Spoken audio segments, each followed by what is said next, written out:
ვიდეოში სადაც მე ვისაუბრე ავარიის 4 ტიპზე, ვახსენე wheelie crash, თუმცა სინამდვილეში გაჩვენეთ stoppy crash, რაც მექანიკური შეცდომა იყო. ამ ვიდეოში კი გამოვასწორებ ამ შეცდომას და აგიხსნით როგორც stoppy crash, ასევე wheelie crash.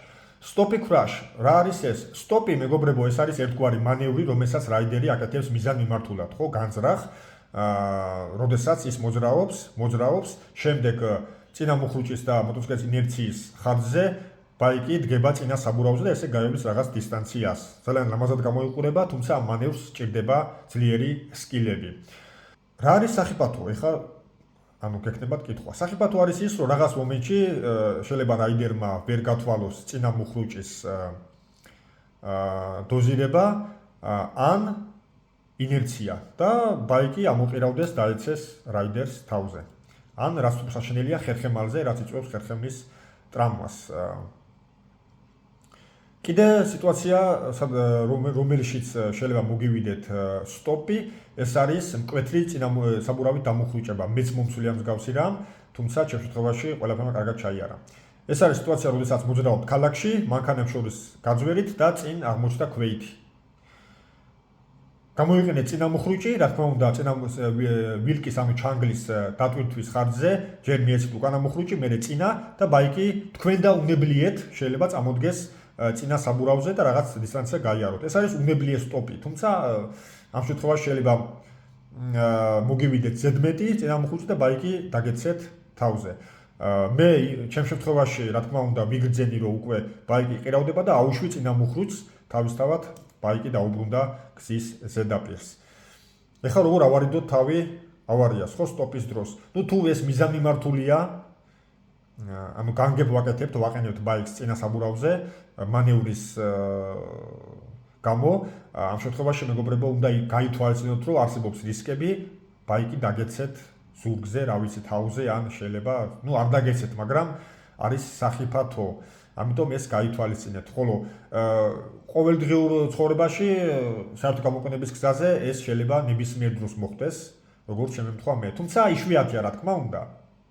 უფრო რაიდერებს უყვართ wheelie, ხო, უკანა საბურავზე რო დგება. ეხლა გადავიდეთ wheelie ავარიაზე, რომელიც წინა ვიდეოში ვახსენე, მაგრამ გაჩვენეთ სტოპი.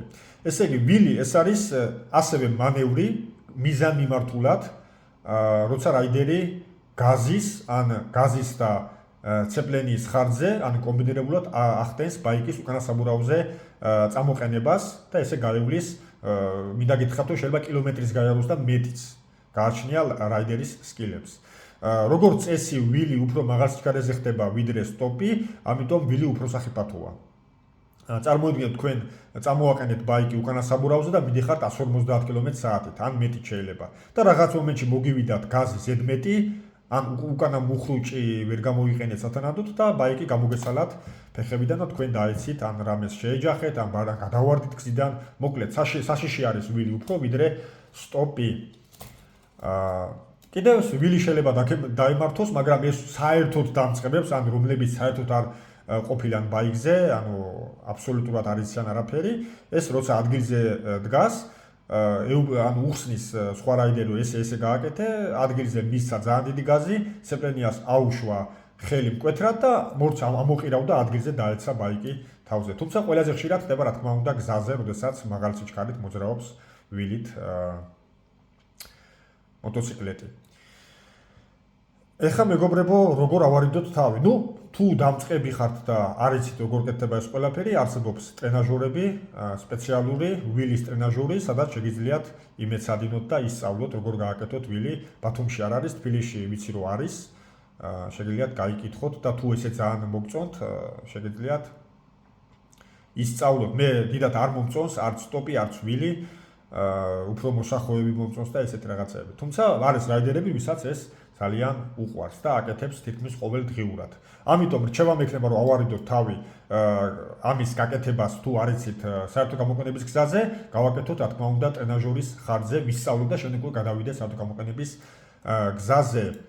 დიდი მადლობა ყურადღებისთვის, აუცილებლად გამოიწერეთ ჩემი TikTok-ი, სადაც გელოდებათ ყოველთვის საინტერესო ვიდეო მასალა მოტო თემატიკაზე.